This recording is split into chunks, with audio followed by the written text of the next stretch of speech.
Bonjour, je m'appelle Vanessa Rink, coach de vie, conférencière et auteure du blog êtreuneFamille.com. Alors depuis quelques semaines, en fait, je participe à un défi qui a été lancé par un mouvement de François Lemay qui nous invite à un défi chaque semaine pour pouvoir être et incarner le changement dans sa vie, dans son quotidien. Et donc jusqu'ici, j'ai un petit peu participé de façon timide, où de temps en temps, je mettais une vidéo en ligne, et à d'autres, je me laissais prendre par les activités professionnelles. Et là arrive justement le thème de cette semaine, qui est prendre des décisions. Et donc ça m'a fait cheminer, parce que malgré tout, chaque jour, chaque semaine, je désire aussi incarner les changements que j'ai envie de transmettre de plus en plus. Étant de nature plutôt réservée, plutôt timide, je ressens qu'il y a des parties de moi qui ne s'expriment pas toujours librement dans son expression. C'est peut-être pas pour rien que j'ai créé le blog êtreuneFamille.com.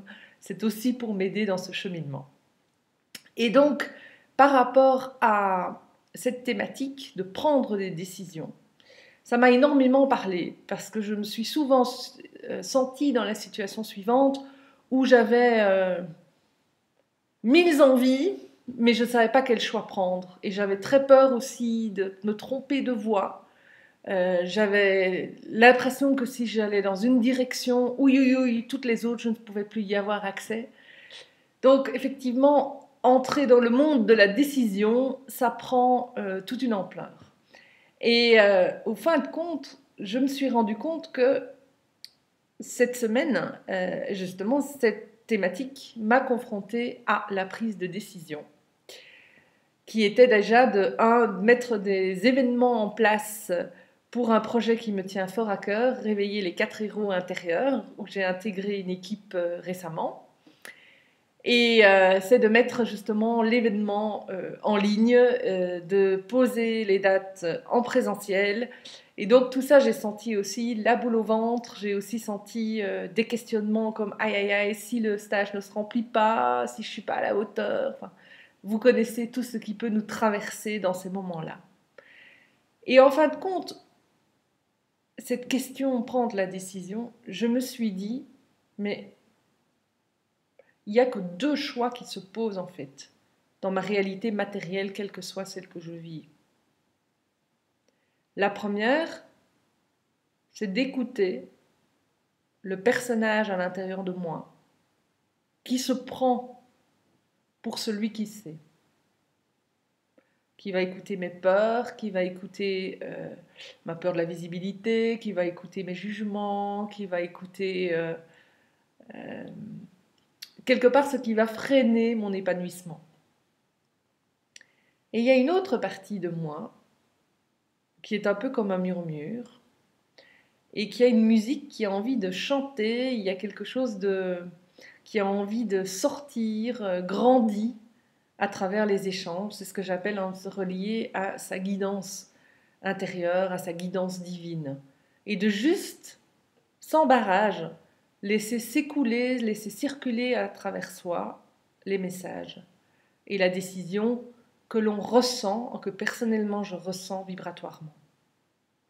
Donc au fond, cette question de prendre les décisions, elle se résume à pour qui je me prends. Ça devient simple, hein. Entre les 1000 choix à découvrir et un seul, pour qui je me prends,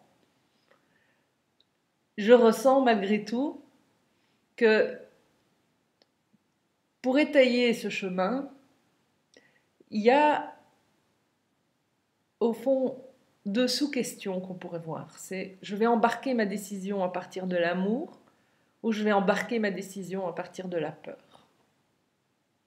Et le petit conseil basé sur mon expérience que je pourrais transmettre, c'est qu'il y a un temps pour prendre une décision. Je ne vais pas non plus demander une promotion à mon patron si je le suis dans un ascenseur et que j'ai 3 secondes pour pouvoir passer d'un étage à l'autre. C'est un peu la même chose. Si je pose une question de façon agitée, que je suis dans ce personnage pour qui il se prend, c'est déjà vibratoirement, c'est pas le bon moment pour décider quelque chose. Donc le tout premier conseil, simple en fait, ce sont les astuces les plus simples, c'est d'abord de prendre un temps de relaxation. Dès que vous avez une décision à prendre, je vous invite à faire stop, installer la pause en vous et de prendre un temps simplement pour lâcher. Et après que vous aurez médité, après que vous aurez ressenti cette relaxation en vous, alors ce sera le bon moment pour s'adresser à sa guidance intérieure et sentir quel est le bon choix. C'est le moment où toutes ces parties de soi sont prêtes, ou en tout cas sont plus enclines à écouter la voix la plus sage en nous, qui nous amène vers notre plein épanouissement. Donc voilà le partage que j'avais envie de vous faire aujourd'hui. Et j'ai pris effectivement un engagement pour la femme libre. Très souvent, j'aime bien d'avoir beaucoup d'ouverture et de me sentir libre dans mes choix. Bien là, je prends justement l'engagement que de plus en plus, je vais m'autoriser, je vais me donner cette permission de faire des vidéos toutes simples, oser des actions imparfaites de façon beaucoup plus régulière, en laissant à la fois chanter les parties de moi qui ont envie de s'exprimer, et parfois c'est vraiment de laisser entendre la musique qui est là, mais dans l'accueil de ce qui est, ça peut être aussi parfois la voix qui cafouille et qui n'est pas trop sûre de ce qu'elle vit. Et c'est de laisser la place en douceur à toute cette cohabitation, à toute cette équipe intérieure, pour ne le laisser n'émerger que par une seule voix. Voilà, bah écoutez, je suis ravie d'avoir vécu ce partage et je vous retrouve très bientôt pour un prochain défi. Merci à vous.